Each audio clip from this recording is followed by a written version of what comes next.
To install the majority of WeatherTech Sunroof Wind Deflectors, you will need a No. 2 Phillips head screwdriver and the parts kit that came with your sunroof wind deflector that includes 2 Phillips head screws with washers and 2 Magiclips. Start by positioning the deflector slightly in front of and in line with the sunroof opening. Next, prepare your Magiclip by sliding the cone nuts onto the flat end of the clips.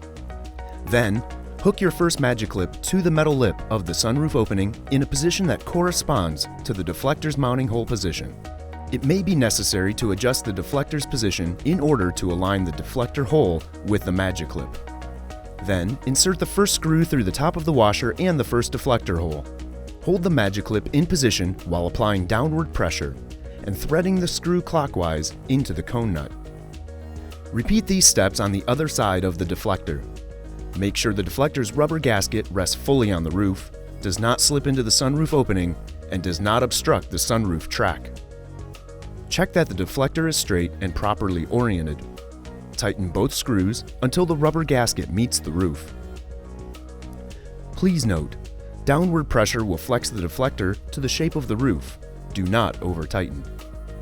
Congratulations! Your WeatherTech Sunroof Wind Deflector is now installed.